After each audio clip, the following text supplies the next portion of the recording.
I'm Anthony Valeri, Director of Investment Management at Zions Wealth. Thank you for joining us. Today, we'll take a look at the recent decline in consumer confidence, some of the changes in the equity market as we look at this ongoing sell-off and discern what's going on under the hood. Let's get started by taking a look at consumer confidence. Several sentiment measures, not just this consumer confidence reading, have declined in recent weeks and months in response to tariff uncertainty, but you'll see that the recent decline is still relatively modest and, in a historical context, very far away from levels that we would deem to be truly weak. Weaker confidence has certainly played a role in recent stock market declines, but economic data, which has also softened, has also played a role overall. As an investor, important to remember that the weaker sentiment has typically been a contrarian indicator. All else equal, the weaker the sentiment, the better performance of the stock market going forward. Here we go back to 1970 and break up consumer confidence readings into quintiles. And while not a perfectly linear relationship, the weaker the sentiment, the greater the forward returns. This could be a case of be careful what you wish for, because consumer confidence isn't weak by historical context, but should it become or decline further, it should remind you that consumer sentiment is a contrarian indicator. Now let's look a little closer at under the hood of the equity market and what's driven performance. When you look at 2024 and specifically look at factors and styles in the equity market, you'll see that the momentum factor, which relates to some of the strongest performing equities, your tech stocks, those that were expensively valued, but had a strong 2024. They also had a strong 2023. It was those high flyers, those expensive stocks that drove performance in 2024 as we had a very concentrated market. And high quality companies with solid earnings and fundamentals also had a good year, but still a notable gap to momentum. The same holds true for lower volatility stocks and dividend payers.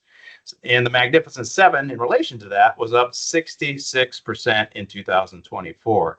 But if we look at 2025, we've seen a remarkable shift. It's those steady Eddie companies, the low volatility companies, quality companies, and dividend payers that have notably outperformed the momentum cohort in 2025 so far.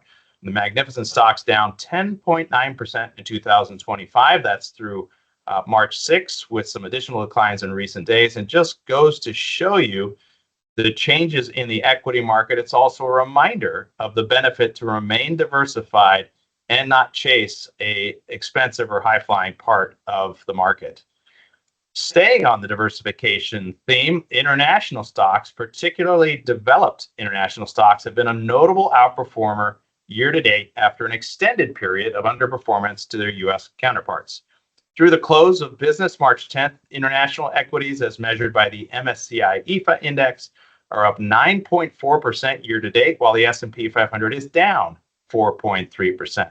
That is a dramatic reversal, but still, if you look at this chart on the ratio of U.S. versus international stock performance, it's just a blip, and still does very little to reverse that what has been a great, almost a 15-year run of outperformance. What's driven part of that reversal? Well, the U.S. dollar has declined from a historical high. That blue line is the real trade-weighted U.S. dollar coming off of a peak, and it shows that this chart generally shows also that international equity performance is related to the path of the U.S. dollars. And that catalyst came about from a regime change in Germany, as Germany announced a over 500 billion US dollar pool set aside for defense. This notable and historic shift in policy is what's been a key catalyst for European stocks international broadly, and it could provide the tailwind on a go-forward basis. So many investors have given up on international, but we would maintain an allocation given the catalysts on the fiscal policy side.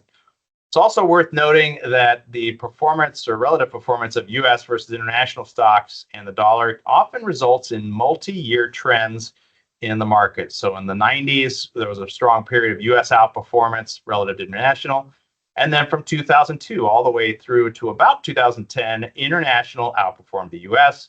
before the current period began in about 2010, where U.S. outperformed international. So it has these trends can be multi-year in nature. We would remain diversified and be aware of the changes, and particularly if the US dollar continues to weaken, it could be again a tailwind for international investing. Finally, when we look at the overall market, pullbacks and corrections never feel good as an investor, but they are part and parcel to investing. This chart shows that the return of the S&P 500 on every calendar year, going back to 1990, shows the maximum intra-year decline, that's peak to trough, and then the average intra-year decline. The average intra-year decline is 14%. And as of Monday, March 10th, the current year-to-date peak to trough is an 8% decline. So we're still below the historical average. Just a reminder that volatility is normal in the equity market. We do have intra-year declines almost every year, but that 75% of all years end up positive. So now more than ever, a reminder to stay diversified, to stay invested. And while consumer confidence and tariffs are driving uncertainty and weaker confidence, remember that services are about 85% of the economy, and most of that won't be impacted by tariffs.